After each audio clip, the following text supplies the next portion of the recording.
너희가 만일 성경에 기록된 대로 내 이웃 사랑하기를 내 몸과 같이 하라 하신 최고의 법을 지키면 잘하는 것이거니와.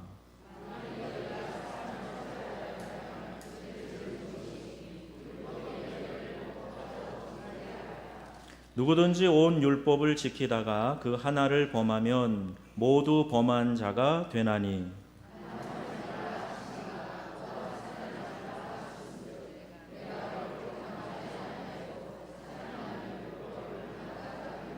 너희는 자유의 율법대로 심판받을 자처럼 말도 하고 행하기도 하라.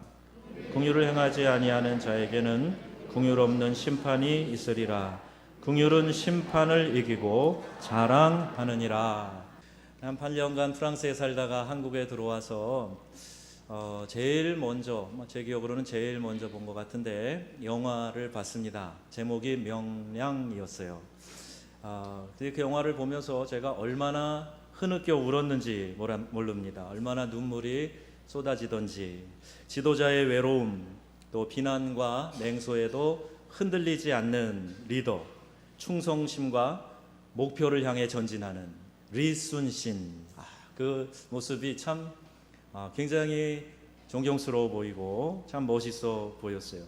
그 이순신 장군과 래포가 형성되는 것 같고 감정이입이 되는 것 같고 그래서 흐느껴 울었습니다. 무릇 장수는 충성해야 한다 하는 신념으로 전하 신에게는 아직 12척의 배가 남아있나이다. 아시죠? 유명한 건데 영화를 안 보신 것 같습니다. 일부 예배 때는 반응이 있던데 여러분 반응이 없네요. 이 유명한 말을 그렇게 해서 충성심을 드러내고 지친 몸과 마음, 부하들의 배신, 동료 장군들의 알력, 이런 것에도 불구하고 모든 것을 뒤로하고 외선 300척 이상을 상대해서 대승을 거두는 그런 내용입니다. 이 영화가 무려 누적 관객 1700만 명을 동원했다고 하니까 굉장히 인기가 있었던 그런 영화이었지요. 그토록 인기를 끈 이유가 뭘까? 요즘 국민들이 지금은 왜 이런 지도자가 없을까에 대한 그런 탄식과 함께 이런 지도자들이 나타나면 좋겠다 하는 갈망이 한몫을 했다라고 평가하고 있습니다. 역사의 한순간에 나라를 구한 영웅에도 이렇게 매료되는데 과연 우리는 영원한 구원을 베풀어 주신 우리 예수 그리스도에 대해서 얼마나 감동하고 또 매료되는 그런 삶을 살고 있는가 한번 생각해 볼 수 있습니다. 나를 위해 십자가 고통을 받으시고 죽어 장사 지낸 바 되셨다가 부활 승리하신 사망의 권세를 이기시고 우리에게 생명의 사건을 일으켜 주신 분, 잠자는 자의 첫 열매가 되셔서 우리가 다시 부활할 것에 대한 소망을 주신 분, 부활 후 승천하신 후에는 약속하신 대로 성령을 보내주셔서 그 어떤 위협에도 두려움에도 굴하지 않고 담대히 복음을 전하며 이 땅에서 죄와 사망과 지옥의 권세를 이기고 승리하는 삶을 살도록 해주신 분, 모든 문제로부터 궁극적으로 완벽하게 우리를 건져주시고 구원해 주신 예수 그리스도에 대해서 우리가 그토록 매료되고 빨려 들어가지 않는다면 그것은 무엇 때문일까? 바로 우리가 예수 그리스도가 얼마나 좋으신 분이신지에 대해서 증거하지 않아서 또 우리가 삶으로 그것을 잘 표현해 주지 못했기 때문은 아닐까 이렇게 생각해 볼 수가 있어요.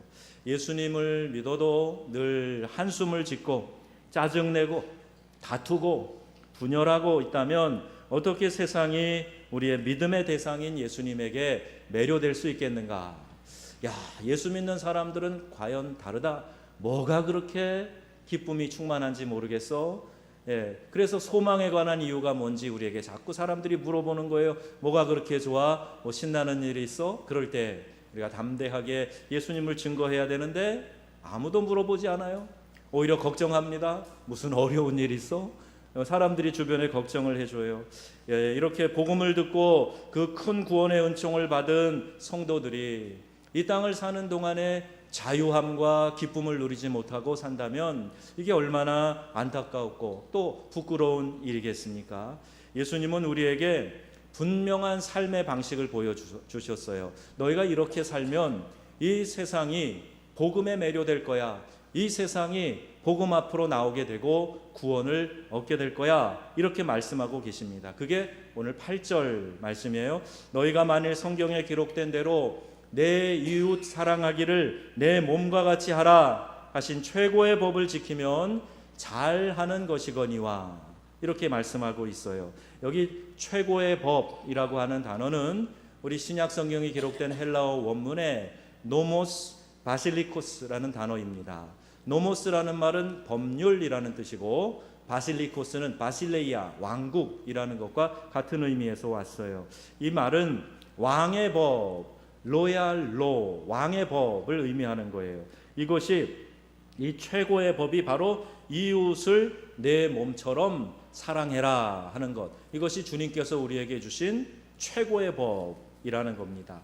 그런데 그 말씀을 받은 유대인들은 이 이웃의 범위를 잘못 이해하고 있었어요.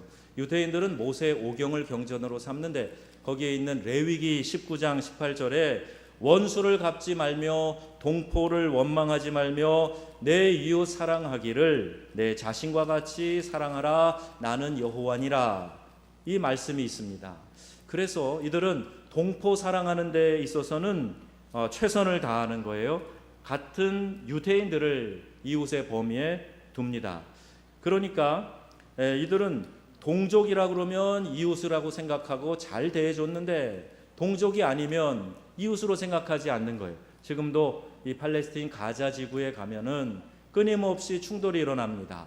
유태인 동족이 몇 명 상했다 그러면 쫓아가가지고 그 10배, 100배로 갚아주는 것. 자, 이것이 이제 유대인들이 하는 일이에요. 그들은 우리의 이웃이 아니니까 눈에는 눈, 이에는 이, 그러면서 그들에게 보복하는 것. 이것은 뭔가 크게 잘못하고 있는 겁니다. 같은 19장 18절 상반절에 보면 동포만이 아니라 원수도 포함됩니다. 원수를 갚지 말며, 이렇게 말씀하고 있어요. 예수님도 선한 사마리아 사람 비유에서 분명하게 말씀해 주셨죠. 누가 강도 만난 자의 이웃이냐? 예, 자비를 베푼 자입니다. 그러니까 너희도 가서 그와 같이 하라, 이렇게 말씀하셨어요. 유대인은 사마리아인을 이방인으로, 심지어 원수로 취급했습니다. 그런데 사마리아인은 자기를 이방인 원수로 따돌리는 그 유대인을 돌봐준 거예요. 이 선한 사마리아 사람은 원수까지도 이웃으로 보고 말과 행동으로 사랑을 실천했던 것입니다. 사마리아인은 주님이 주신 최고의 법, 즉 이 왕의 법, 이것을 원수까지 포함한 이웃으로 적용해서 실천한 것이에요. 여러분, 우리 사람들은 자기를 위하는 마음이 끔찍합니다. 자기 몸을 또 얼마나 위하는지, 몸에 좋다 그러면 군뱅이도 잡아먹고 뱀도 잡아서 삶아먹고 뭐 더러운 것도 더럽다고 생각 안 하고 그래요. 내 몸에 유익하다 그러면 그래요. 또 나는 깨끗하고 또 나에게서 나오는 것은 다 좋다고 생각하는 것, 이게 우리 사람의 자기 사랑입니다. 아침에 일어나면 가장 먼저 누구의 얼굴을 씻어요? 내 얼굴 씻어요. 내 이를 닦고 내 입에 음식을 넣습니다. 그러니까 자기 사랑하는 일은 아주 자연스럽게 되는 것이에요. 이렇게 우리가 자기를 사랑하는 것처럼 다른 사람도 사랑해야 된다, 이렇게 말씀해요. 내 필요를 공급하는 것처럼 다른 사람의 필요도 공급해주고 보호해 주어야 된다. 자, 이것을 최고의 법, 왕의 법이라고 우리에게 주신 것입니다. 예수님은 더 나아가서 황금률이라는 것을 말씀하셨어요. 골든 로우, 황금률, 황금처럼 반짝반짝 빛나고 귀한 주님의 가르침이라는 뜻이에요. 마태복음 7장 12절 말씀인데, 그러므로 무엇이든지 남에게 대접을 받고자 하는 대로 너희도 남을 대접하라. 이것이 율법이요 선지자니라. 그러니까 말씀을 우리가 적용해서 실천하는데 중요한 말을 내가 해줄게. 이 원리는 너무너무 중요한 거야. 그리고 주님이 하신 말씀이에요. 네가 다른 사람에게 대접받고 싶은 대로 대접을 하라. 따뜻한 사랑으로 대접하면 그 사랑이 돌아올 것이고, 차가운 시선으로 싸늘하게 대하면 그게 돌아올 것이야. 이렇게 말씀하는 거예요. 거울은 결코 먼저 웃는 일이 없다 그래요. 여러분이 거울을 가서 쳐다보고 있는데 거울이 먼저 웃어요? 네, 그러면 그거는 마법의 거울일 거예요. 절대 먼저 웃지 않습니다. 내가 웃을 때 거울은 따라 웃는 거예요. 다른 사람을 향해서 내가 미소 지을 때 그 사람이 거울처럼 그 미소를 받아서 같이 미소 짓게 되는 거예요. 저 사람은 왜 나한테 저렇게 싸늘한지 모르겠어? 그런데 어쩌면 내가 그 사람에게 싸늘한 반응을 먼저 보여서 그럴 수도 있다는 거예요. 그래서 대접받고 싶은 대로 너희도 남을 대접하라. 이것이 율법이요 선지자니라. 성경은 말씀합니다. 자기가 법을 만들고 백성이 안 지키면 벌을 주는 그런 하나님이 아니세요. 예수님께서 내 이웃 사랑하기를 내 몸과 같이 하라. 이 왕의 법을 만들어 놓으시고 그 법을 지키기 위해서 하늘 보좌를 버리고 낮고 천한 이 땅에 오신 거예요. 사람들의 멸시와 천대를 받으시고 십자가의 모진 고통을 받으시고 그 십자가에서 피 흘려 죽으시면서 내 이웃을 내 몸처럼 사랑해라 하는 이 왕의 법을 예수님이 친히 실현하신 것입니다. 예수 그리스도의 법을 우리에게 말씀하고 계세요. 이 법을 지킬 수 있는 성령의 능력까지도 우리에게 주셨어요. 그래서 우리는 핑계하지 못하는 겁니다. 이웃을 내 몸처럼 사랑하라고 하신 이 왕의 법을 우리가 지켜야 돼요. 법이라 그래서 우리를 속박하기 위해서 주신 게 아닙니다. 우리에게 자유를 주시기 위해서, 참된 안식과 평안과 기쁨을 주시기 위해서 이 법을 주신 거예요. 여러분, 사랑하면 행복합니다. 그래, 공감이 되십니까? 네, 사랑하면 행복합니다. 예, 근데 미워하면 불행한 거예요. 누군가를 미워하면 내가 불행한 삶을 살기를 작정하는 거예요. 사랑하면 행복합니다. 별로 동의가 안 되시는 것 같은데 옆에 있는 분을 한번 웃으면서 바라보시고 얘기해 보세요.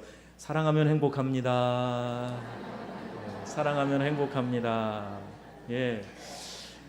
우리를 사망과 지옥의 속박으로부터 자유를 주시기 위해서 서로 사랑해라 이렇게 말씀하시고, 본인과 가정과 공동체가 사랑함으로 자유를 얻을 수 있도록 우리 하나님께서 이 황금률을, 이 왕의 법을 우리에게 주신 거예요. 이 사랑의 법을 서로 잘 실천해서 기쁨과 만족을 누리는 삶을 살아가시기를 주 예수님의 이름으로 축원합니다. 우리는 왕의 법을 깨어서는 안 됩니다. 내 이웃을 내 몸처럼 사랑하라 하는 그 말씀을 우리가 그다지 심각하게 생각하지 않는 그런 분들이 참 많이 있어요. 9절에 보면 만일 너희가 사람을 차별하여 대하면 죄를 짓는 것이니 율법이 너희를 범법자로 정죄하리라 이렇게 기록되어 있어요. 지난주에 우리 야고보서를 계속 강의하고 있는데 지난주에 사람을 차별하지 말라라는 주제로 설교를 했어요. 현실적으로 사람 차별 없이 살 수 있습니까? 조금씩 다 차별하지 않나요? 혹시 여러분 마음에 이런 질문이 생기십니까? 그러면 여러분 하나님 말씀을 제대로 잘 적용하지 못하고 계시는 거예요. 하나님의 말씀을 제대로 적용하지 않으면 죄를 짓는 것이 되고 이 율법이 너희를 범법자로 규정하게 된다. 오늘 이렇게 반복해서 말씀하고 계십니다. 차별하는 것은 인간 사회의 자연스러운 현상이고 별것 아니라고요? 아닙니다. 차별하는 것은 죄입니다. 하나님은 율법을 어긴 범법이라고 말씀하고 계세요. 따라서 하나님의 법정에 가서 판단받아야 될 죄를 짓는 거예요. 하나님은 사람을 차별하여 대하는 죄를 심각하게 여기십니다. 왜냐하면 하나님의 법, 왕의 법, 이것의 핵심이 바로 편견 없는 사랑, 내 이웃을 내 몸처럼 사랑하는 것이기 때문이에요. 마태복음 22장에 보면 예수께서 이르시되 내 마음을 다하고 목숨을 다하고 뜻을 다하여 주 너의 하나님을 사랑하라. 이것이 크고 첫째 되는 계명이니 둘째도 그와 같으니 내 이웃을 내 자신과 같이 사랑하라 하셨으니 이 두 계명이 온 율법과 선지자의 강령이니라. 이렇게 말씀하세요. 성경에 많은 말씀이 있는데 한마디로 좀 요약해 주세요. 그러면 첫째는 하나님을 사랑하는, 내 마음과 목숨과 뜻을 다해서 하나님 사랑하는 것. 두 번째는 내 이웃을 네가 네 몸 사랑하는 것처럼 사랑해라. 이 두 가지로 요약이 된다는 것입니다.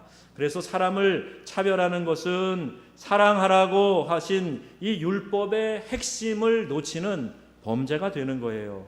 사람을 차별하는 구체적인 행동은 어떤 것입니까?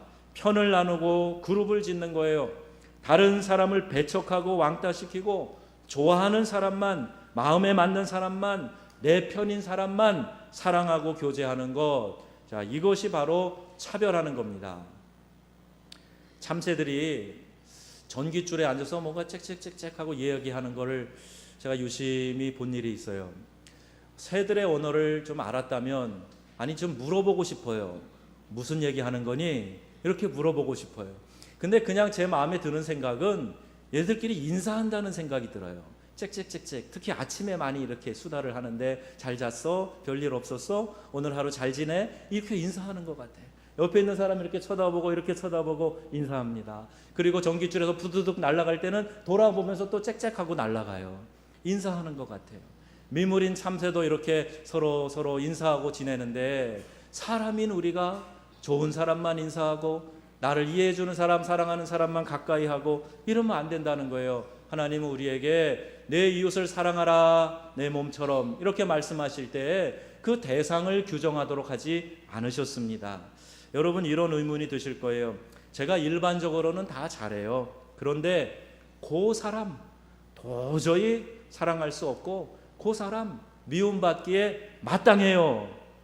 네, 사랑하는 사람이 훨씬 많은데 그 한두 사람 좀 미워하는 게 뭐 잘못됐습니까? 혹시 이렇게 반문하고 싶은 분 계실지 몰라요. 거기에 대한 그 문제에 대한 대답이 10절에 나옵니다. 조금 편애하고 차별한다고 큰 문제가 되겠어요? 라고 생각하는 것에 대한 답이 10절에 나오는데, 누구든지 온 율법을 지키다가 그 하나를 범하면 모두 범한 자가 되나니. 이 말씀이 답이에요. 율법을 주신 분이 하나님이시니까 그 모든 규정 하나만 어겨도 하나님께 불순종한 것이 됩니다. 별로 큰 죄가 아니니까, 다른 것은 잘하고 있으니까 그냥 넘어갈 수 있다? 이건 잘못된 생각입니다. 11절에 간음하지 말라 하시니가 또한 살인하지 말라 하셨은즉, 내가 비록 간음하지 아니하였어도 살인하면 율법을 범한 자가 되느니라. 여기 왜 간음과 살인이 예로 들었을까요? 인간관계를 해치는 가장 심각한 죄악이기 때문에 이 두 가지를 예로 든 것이라 생각이 돼요. 어떤 사람이 이웃집에서 반짝반짝하는 벤츠 새 차를 뽑았어요. 그걸 보면서 탐심을 갖습니다. 탐심은 이웃의 것을 탐내는 것은 죄라고 우리 십계명에도 나와 있어요. 근데 이 탐심의 결과로 벤츠를 훔쳤어요. 좀 더 큰 죄를 지었다고 생각이 되겠죠. 그리고 그 훔친 차로 내달려서 사람을 쳐서 죽였어요. 그러면 더 큰 죄가 되겠지요. 분명히 형사법정에서는 이 죄의 경중을 따질 것입니다. 그런데 우리 하나님 앞에서는 모두가 동일하게 왕의 법을 따르지 않은 죄라는 거예요. 그 동기가 어떠했느냐에 따라서 하나님은 판단하신다 하는 것입니다. 여러분, 우리가 하나님 법정 앞에 서게 된다 하는 것을 생각해야 돼요. 12절에 너희는 자유의 율법대로 심판받을 자처럼 말도 하고 행하기도 하라, 이렇게 말씀하고 계세요. 율법은 우리를 얽어매는 게 아니라 오히려 우리를 잘 살도록 인도하는 가이드라인이에요. 그래서 그 안에서 자유를 누리며 살고 나중에 너희의 행한 대로 선악간에 판단하고 심판이 있을 것을 생각하면서 살아라, 이 말씀입니다. 여기에 심판은 예수님께서 재림하실 때 받는 그 심판만을 말하는 것이 아닙니다. 하나님은 지금도 우리의 마음의 동기, 우리의 입의 언어, 손발의 행동 전부 다 보고 계세요. 우리가 살아가는 현실 속에서 하나님은 우리가 행한 대로 갚아주시는 그런 하나님이세요. 마태복음 6장에 보면 내 구제함을 은밀히 하라, 은밀한 중에 보시는 너희 아버지께서 갚으시리라 그랬어요. 남을 구제하는 그 귀한 일도 은밀한 중에 하게 될 때 하나님이 보시고 갚아주신다는 거예요. 좋은 일만이 아니에요. 잘못하고 있는 것들도, 잘못 말하고 다른 사람들에 대하여서 비난하고 정죄하고 또 다른 사람들을 오해하게 만들고 하는 그 모든 것들도 하나님은 기억하고 선악간의 행한대로 갚아주시겠다, 이렇게 말씀하고 계시는 겁니다. 그리고 마지막 날에 우리 주님이 이 보좌 앞에서 심판하실 때 우리 모두가 다 그 심판대 앞에 한번 서게 돼요. 내세 천국에서도 심판을 받으며 행한 대로 우리가 갚으심을 받습니다. 물론 예수 믿는 사람은요, 지옥 가지 않습니다. 사망에서 생명으로 옮겨졌기 때문이에요. 이것이 복음이 우리에게 주는 약속입니다. 예수 그리스도의 공로로 말미암아 사망의 권세에서 우리가 벗어나서 영원한 생명을 얻게 되었어요. 예수님을 나의 구원자로, 나의 주님으로 영접하면 지옥에 떨어지지 않습니다. 하지만 주님 재림시까지, 내가 죽기 전까지 예수님 믿지 않으면 우린 지옥 불못에 떨어질 수밖에 없어요. 사도 요한은 이 마지막 심판의 날을, 이 장면을 환상 중에 미리 보았어요. 그래서 계시록을 쓰면서 생명책에 기록되지 않은 사람들이 다 불못에 툭툭 떨어지는 그 모습을 기록하고 있어요. 누구든지 생명책에 기록되지 못한 자는 불못에 던져지리라. 제가 바라기는 이곳에서 말씀을 듣는 여러분 모두가 한 분도 제외 없이 예수 그리스도를 나의 구원자로 영접하여서 천국에서 다 깨어나시고 천국 백성 되시기를 주 예수님의 이름으로 축원합니다. 한 분도 지옥 불못에 떨어져서는 안 됩니다. 우리가 전도해야 될 이유도 거기에 있어요. 예수 믿지 않는 우리 가족, 친척, 친구, 이웃에게 예수님을 믿도록 하려는 이 뜨거운 구령의 열정이 있어야 됩니다. 사랑을 베풀면서 전해야 됩니다. 지옥 불못에 들어가서 영원토록 슬피 울며 이를 가는 일이 없도록 내 주변에 있는 사랑하는 사람들, 이웃 형제들 우리가 건져내야 돼요. 그런데 여러분, 구원받는 것으로, 내가 구원받은 것으로 만족하고 그냥 그 수준에 머물러 있어서는 안 됩니다. 형벌의 심판만 있는 것이 아니에요. 예수님 잘 믿고 주님의 심판대 앞에 서게 될 때 우리는 상급의 심판을 받게 됩니다. 고린도후서 5장 9절 10절인데, 그런즉 우리는 몸으로 있든지 떠나 있든지 주를 기쁘시게 하는 자가 되기를 힘쓰노라. 이는 우리가 다 반드시 그리스도의 심판대 앞에 나타나게 되어 각각 선악간에 그 몸으로 행한 것을 따라 받으려 함이라. 하나님의 분명한 말씀이십니다. 여러분, 우리가 차등 상급 심판이 있다는 것을 알아야 돼요. 무슨 천국에 차별이 있냐? 아니요, 이건 차별이 아닙니다. 이것은 우리의 마음을 보시고 우리가 행한 대로 갚아주시는 하나님의 공의이심을 여러분 믿으시기 바랍니다. 어떻게 복음 전하다가 내가 생명을 내어준 순교자와 예수 믿는데 정말 형편없이 예수님 믿다가 겨우겨우 천국 간 사람과 상급이 같을 수가 있어요? 그게 오히려 차별이에요. 역차별입니다. 제가 어렸을 때 부흥회가 꼭 1년이면 한두 번씩, 두 번씩 있었어요. 더 많이 할 때도 있어요. 한국의 유명한 부흥 강사 목사님, 신현균, 피종진 이런 분들 이름이 기억나는데 저희 집에서 주무시곤 그랬어요. 부흥회를 하면. 제가 부흥 강사님들한테 안수기도 많이 받은 몸입니다. 근데 이분들이 집회할 때 이런 말씀을 했던 것이 좀 기억이 나요. 천국 가는데 누구는 영광의 면류관을 쓰고 들어가는데 누구는 개털 모자 쓰고 들어간다. 개털 모자 쓰고 천국 들어간다. 전 개털 모자가 뭔지 몰라요. 그런데 아마 이런 겨울에 쓰는 그런 털 모자 같은 거겠죠. 별거 아닌 걸 말할 겁니다. 하나님 앞에 가서 받을 상급이 없고 그렇게 개털 모자 쓰고 천국 가려느냐고. 예수 믿으면 제대로 믿어야지. 영광의 면류관, 승리의 면류관, 생명의 면류관 받아야지. 개털 모자 쓰고 천국 가려냐고. 제 얘기가 아니고 그 부흥강사 목사님이 그렇게 굉장히 긴장하신 것 같아요. 그렇게 힘있게 말씀하시고 영광의 면류관 쓰라고 그렇게 권면하시던 그 말씀들이 생각이 납니다. 사랑하는 성도 여러분, 우리가 천국 가서 주님 앞에 설 때에 귀한 상급 받으시고 영광의 면류관 다 쓰시는 저와 여러분 되시기를 주의 이름으로 축복합니다. 왕의 법을 잘 지켜 행하여서 귀한 상급을 받는 삶을 살아가려고 여러분에게 이렇게 간절하게 호소하는 거예요. 내 이웃을 내 몸과 같이 사랑하라 하는 겁니다. 하나님, 제가 이런 업적을 남겼어요. 제가 이렇게 봉사했어요. 그것보다 더 중요한 것이 제가 주님의 법, 왕의 법, 내 이웃을 내 몸처럼 사랑하라는 그 말씀 실천하기 위해서 애쓰다가 왔어요. 우리 주님이 기뻐하실 거예요. 예수 그리스도를 믿어서 구원받은 사람은 우리의 왕 예수 그리스도 그 왕의 법을 따라 살아가야 할 줄로 믿습니다. 그것이 우리의 삶의 기준이 돼야 돼요. 또 13절에 긍휼을 행하지 아니하는 자에게는 긍휼 없는 심판이 있으리라. 긍휼은 심판을 이기고 자랑하느니라 그랬어요. 야고보는 이 진리를 예수님을 통해서 배웠을 거예요. 자신의 혈육의 형이라고 생각했던 예수님, 그분이 산상설교에서 긍휼히 여기는 자는 복이 있나니 그들이 긍휼히 여김을 받을 것이며 이렇게 말씀하셨어요. 자신의 불신 가족, 친척, 친구, 이웃을 여러분 긍휼히 여기십니까? 계속 기도해도 꿈쩍하지 않고 있는 그 불신 가족을 여러분 불쌍히 여기고 간절히 기도하고 최선의 노력을 기울여서 그들에게 복음을 전하고 계십니까? 여러분을 괴롭히는 사람이 교회 안에, 직장 안에, 또 이웃에 있습니까? 그러면 그들을 불쌍히 여기세요.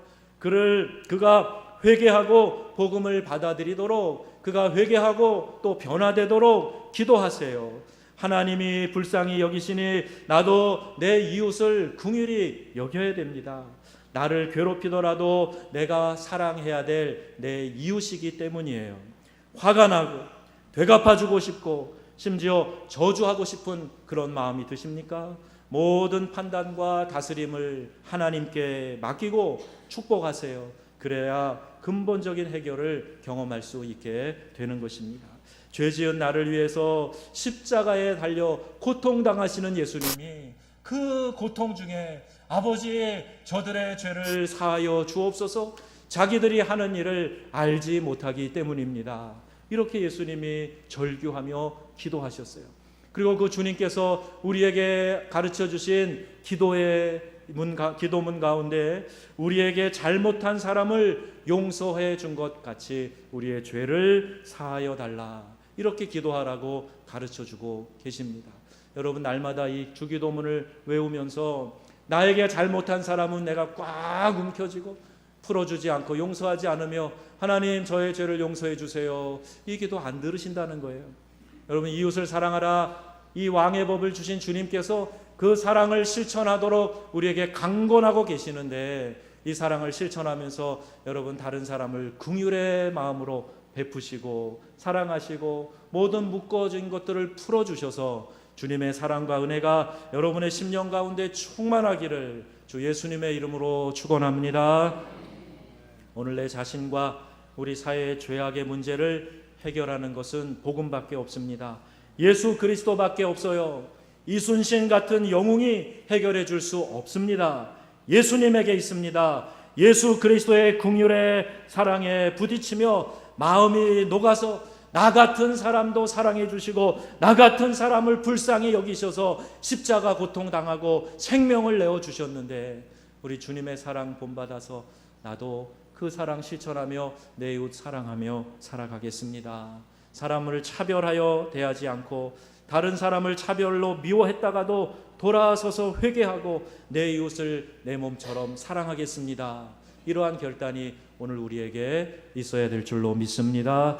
이웃 사랑을 너무 큰 것만 생각하지 마세요. 작은 것부터 실천하는 것이 중요합니다. 사랑하는 성도 여러분, 내 이웃을 내 몸처럼 사랑하라 하시니 왕의 법을 예수 그리스도를 따르는 성도답게 우리가 지킴으로 자유함을 누려야 됩니다.